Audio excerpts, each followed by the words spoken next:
As a Pacific nation, the United States will play a larger and long-term role in shaping this region and its future. After a pivot toward Asia, what is President Obama's legacy in the region? Hello, I'm Anand Naidu in Washington, D.C., and this is The Heat.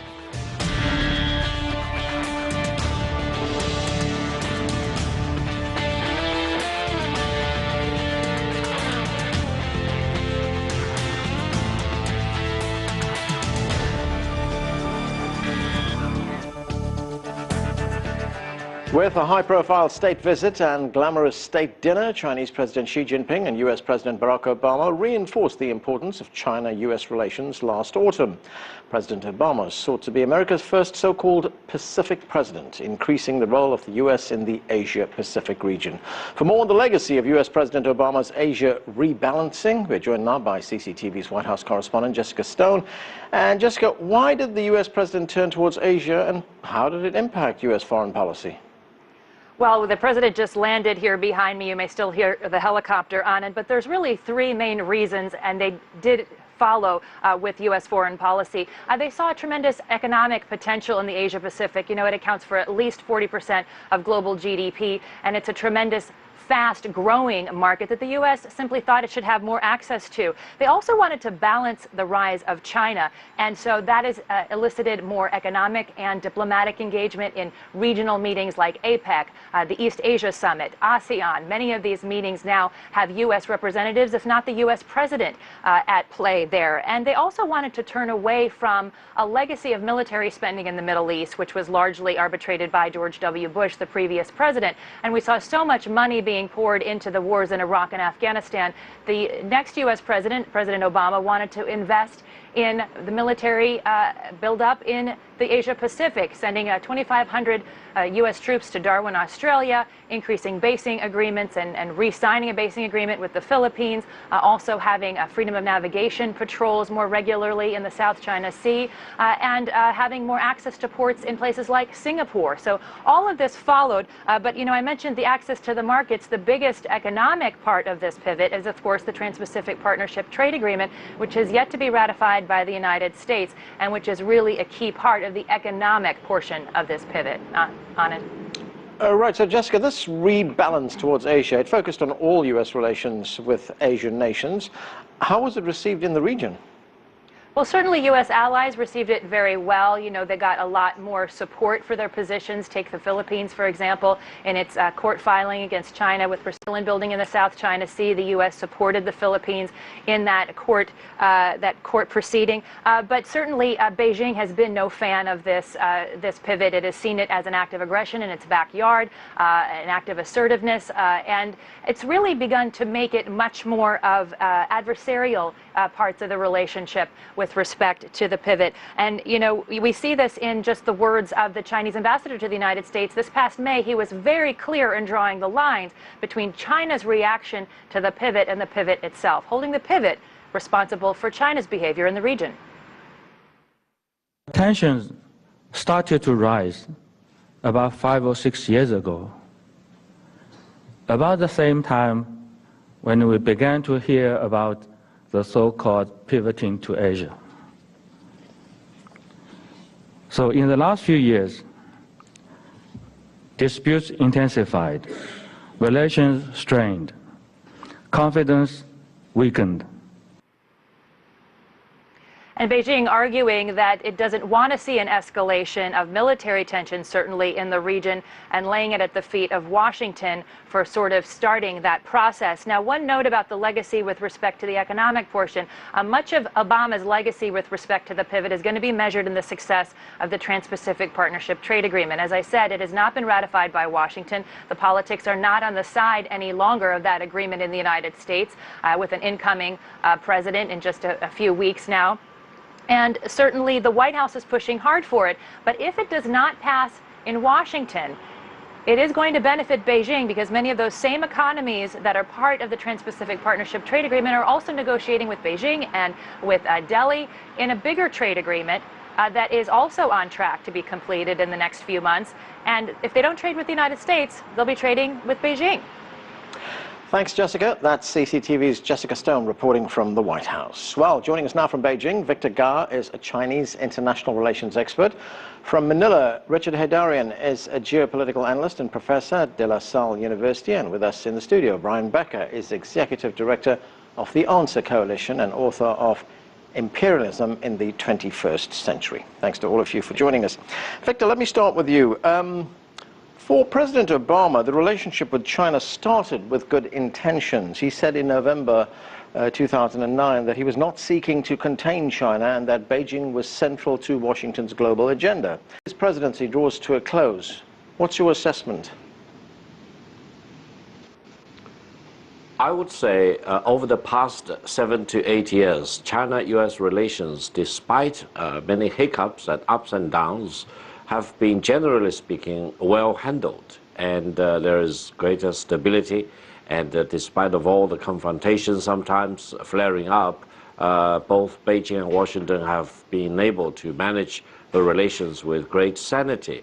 Having said that, I think from Beijing's perspective, we need to listen to what the United States has to say, but more importantly, we need to watch what they need to walk. And in this respect, I think in more recent years, there have been a series of provocations from the United States, and the pivot to Asia strategy by the United States is perceived by China as a confrontational way aimed at containing China's peaceful rise. Now, philosophically speaking, any attempt to contain China, the largest population in the world, the largest economy in the world, by purchasing power parity, and the second largest economy by official exchange rate as the benchmark, will be futile. Between China and the United States, the better way is to deal with each other with respect and coordinate their actions together despite their differences, rather than one country trying to contain the other side or to derail the peaceful development of the other side. Brian, what is your view on the pivot to Asia? As Victor pointed out, there is a perception in China that the pivot is an attempt to contain China and put the brakes on a rising power. Is there much credence to that? Absolutely. By 2020, 60%, perhaps more, maybe 65%, of the U.S. naval and air force assets will be now deployed into the Asia Pacific. We see the United States using the so-called threat posed by North Korea's nuclear missile test, which could be handled in other ways, such as negotiations, as a pretext to deploy THAAD, which is not really directed against North Korea, but THAAD in South Korea will be perceived in China and in Russia as a way for the United States to gain military supremacy, not just in the Pacific, but possibly in outer space. We have really the irony that President Obama said this is the dynamic, growing part of the world. 50% of the world's people, 40% of the world's GDP. We have to be there. The United States had obviously been not just spending money in the Middle East, had it been bogged down by the feckless and reckless adventure in the Iraq invasion. The United States was sort of stuck in the Middle East. Meanwhile, China was rising. Other countries were rising economically. And of course, in this central part of the world, the United States was having to play catch up. So President Obama never clearly defined what the Asia pivot was. Was it maritime? Was it trade? Was it security? Was it non-proliferation? It was all of those things. But here we are, 5 years later, TransPacific Partnership isn't going to pass. Philippines is realigning its position away from the United States and with China.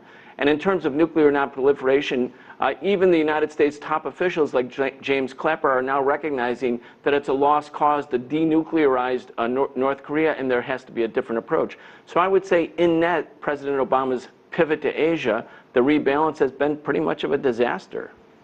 Richard, what is your view? You know, as Brian points out, that the pivot to Asia was meant to be a lot of things. It was meant to be about reinforcing existing security alliances, about deepening relationships, about expanding trade. It was also about expanding the U.S. military footprint in that part of the world. Lofty ideals, but not much content, is there?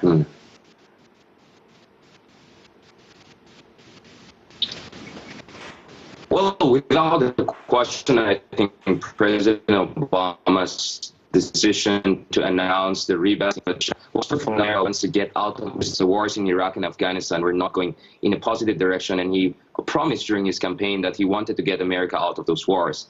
At the same time, it was a recognition, as your reporter and previous speakers have suggested, that Asia is the future. This is the new global center of gravity when it comes to economy. And if the United States wanted to extricate itself out of the global financial crisis, it had to increase its market access to booming economies of Asia, from China to Japan and Philippines to Indonesia. So, but the thing is this, as far as the pivot is concerned, it has not been uniform in terms of its implementation and vigor. And at the same time, of course, it is multidimensional, meaning in certain dimensions, probably more successful than the others.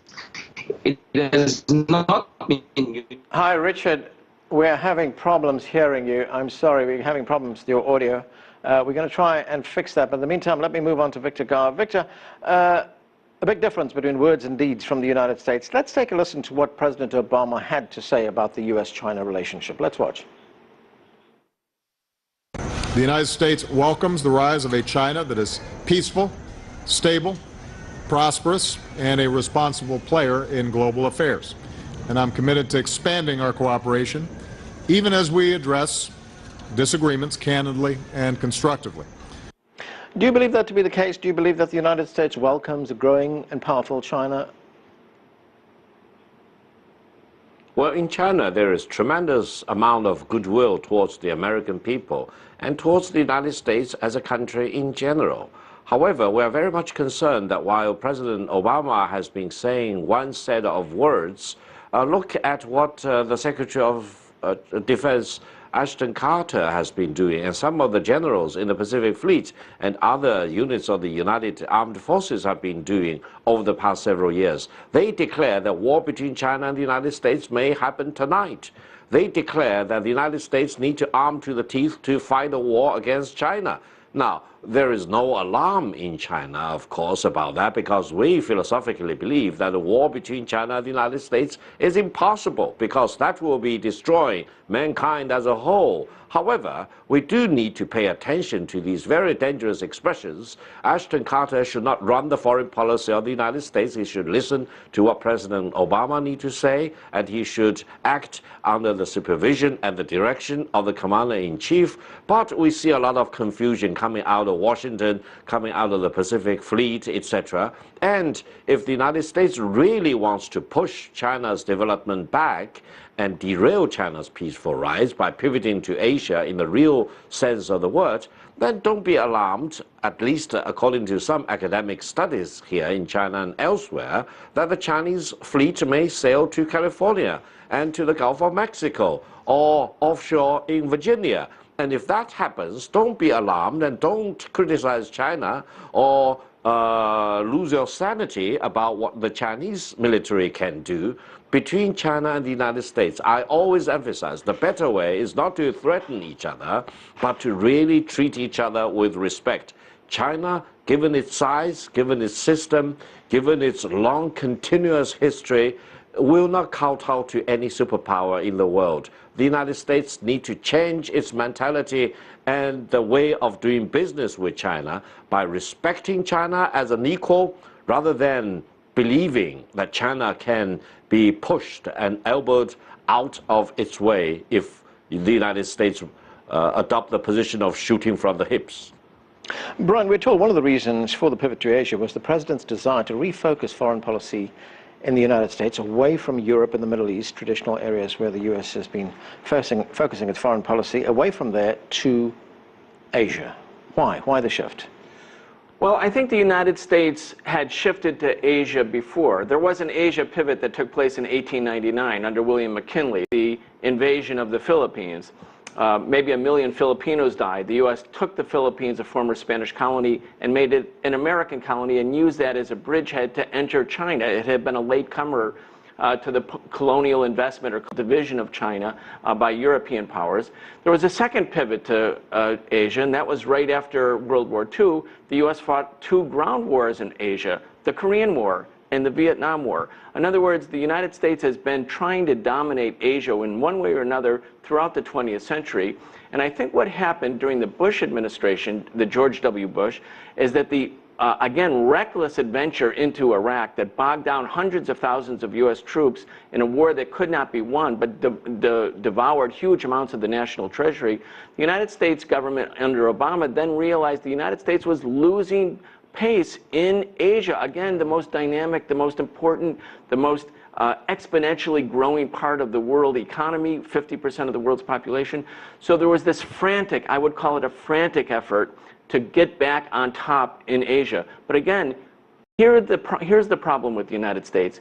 When it pivots anywhere, it starts to pivot with the military. The world's people don't want to be intimidated by the military. They're not going to be. The U.S. always leads with the military. What does that do? That makes China want to come back at the United States. It says to China, look, we have a perceived threat, a real threat. This is the greatest military power in the world. They're deploying 60% of their air and naval assets into our area. Like as Victor said, if China did that along the east coast of the American, on the American east coast, America would say, hey, that's a threat. We perceive that as a threat, so China has to take countermeasures. The people in the Philippines who have a long, proud tradition of wanting to be independent and free of the United States, we now see what's happening. When the U.S. tried to set up a confrontation at The Hague between the Philippines and China over the South China Sea, China says, well, Hague doesn't have sovereignty over China's territory. We do. And the Philippines now under Duterte say, hey, we're going to be friends with China. We're not going to be anybody's puppet. Those are his words. Okay, we're going to have to take a break right now. Coming up, how will the next U.S. president handle relations with Asia? Our panel gives us their views on that. You're on The Heat. Stay with us.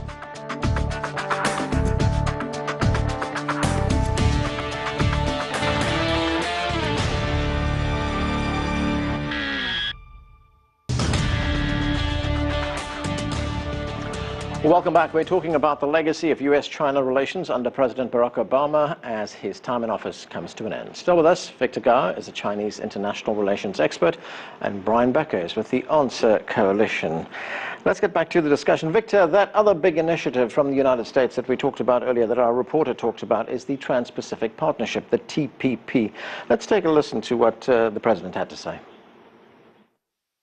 It's not possible to cut ourselves off, given how integrated our economies are. And trying to pull up a drawbridge on trade would only hurt us and hurt our workers. So the answer is to make sure that globalization and trade is working for us, not against us. And that's why today we are reaffirming our commitment to the Trans-Pacific Partnership. I am a strong supporter of TPP. Well, since that speech was made, there doesn't appear to be much support for the TPP here in the United States. It's not going to be ratified, and even the two candidates running for president right now have both said that they do not support the TPP. Was it a mistake in the first place to exclude China? Well, from the Chinese perspective, if the TPP is really designed to promote free trade, then China will have no problem with that, because China is ready and willing to join any free trade agreement, including the TPP. But if the TPP's real intention is to hold high the free trade agreement banner, while in reality is practicing exclusion of China, then TPP will not work. On top of that, TPP right now is on its deathbed. I don't think either Donald Trump or Hillary Clinton will reverse their words and embrace TPP once he or she becomes the next U.S. president.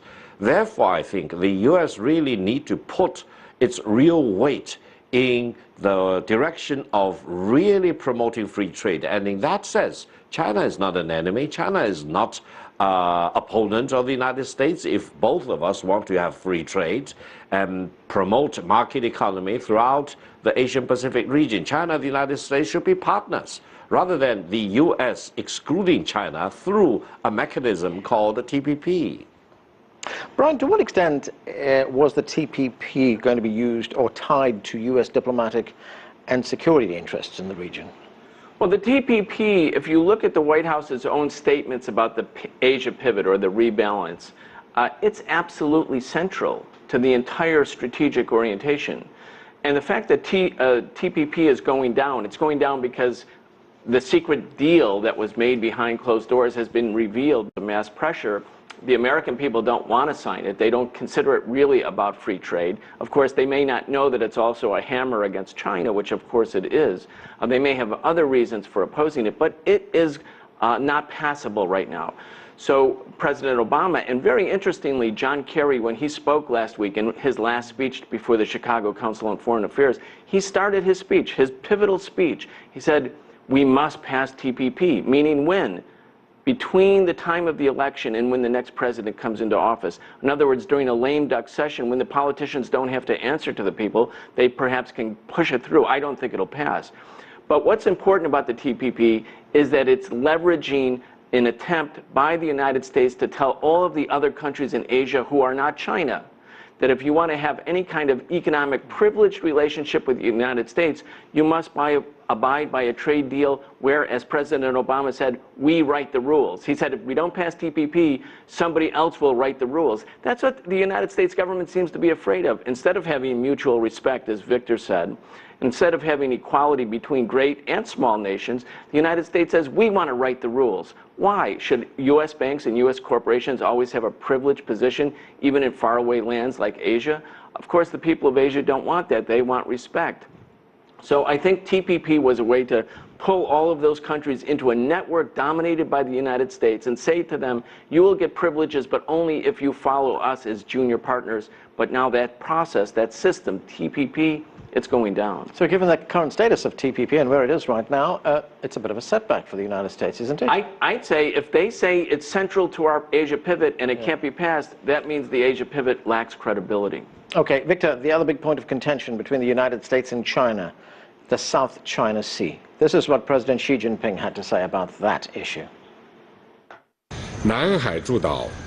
Islands in the South China Sea, since ancient times, are China's territory. We have the right to uphold our own territorial sovereignty and lawful and legitimate maritime rights and interests. We are committed to maintaining peace and stability in the South China Sea, managing our differences and disputes through dialogue and negotiation. So, Victor, will this issue continue to strain relations between the United States and China after the election? Well, I would say if you look at President Duterte of the Philippines and all the words and deeds he has been saying and been doing, then we know that the United States need to readjust its policy as far as the South China Sea issues are concerned. Yes, indeed, there is the territorial dispute between China and the Philippines involving some part of the South China Sea, but the better way is not to instigate a war between China and the Philippines with the United States hiding in the back of the Philippines, because that would be disaster for both China and the Philippines as well as for the United States. The better way is always to take the highway to re-engage with each other between China and the Philippines, to use diplomacy and goodwill and negotiations. And even though we may not be able to overcome all the territorial disputes between China and the Philippines in a while, we can focus on development. We can encouraging the Chinese enterprises to work together closely with the Filipino counterparts to beef up the infrastructure, to increase Filipino trade to China, for example. There is huge demand for Filipino services and goods from the Philippines to mainland China. That's the better way. Therefore, from the Chinese perspective, we see another dangerous development coming out of Washington, try to use the Philippines as a pawn, as if the Philippines is the 51st state of the United States. It's still a colony of the United States, and the Filipino president need to act on the instruction from Washington, rather than truly sizing up the situation facing the Philippines and make independent foreign policy decisions, as President Duterte has been doing over the past several months. Right. There was one positive development in the relationship between the United States and China, and that is the Paris Accord on climate change. Here we have these two countries which pushed it, worked for it, and they got a deal. Yes, indeed. The Paris climate talk would be the only thing that President Obama can actually point to. And I think the Chinese press and the Chinese media, the Chinese government is also acknowledging that. On that basis, they are able to cooperate. But again, we have to look past the treaties and past the public pronouncements to see who's actually doing what. The United States, again, is, as a leading industrial power, the leading industrial power, it has a special obligation, a special responsibility to tell the rest of the world, including China, that it will contain, it will restrict its own emissions, its own carbon emissions, and not tell emerging countries that they must stop their path towards development, their peaceful rise, their rise generally towards development. So yes, I think we can point to the climate change agreement, and President Obama certainly is pointing to it, because I actually don't think he has much else to show. I want to just say one last quick thing about the South China Sea dispute. The fact that the U.S. government, Obama administration, told the Aquino government, the former government in the Philippines, go to The Hague to determine whether China will have sovereignty over its historic islands and historic sea, that's reminiscent of old-style colonialism when the European powers met in Berlin to divide up Africa. China today is saying, this isn't the 19th century, we're not going to accept it. Those kind of insults by the United States, they only backfire. Brian Bechter, Victor Garr, thanks to both of you for joining us. And that's all we have time for, but the conversation continues online. Chat with us about this or any other show on Twitter. We're at CCTV_America. We also Facebook.com/CCTV America. I'm Arnold Naidu in Washington, D.C. Thanks for being with us.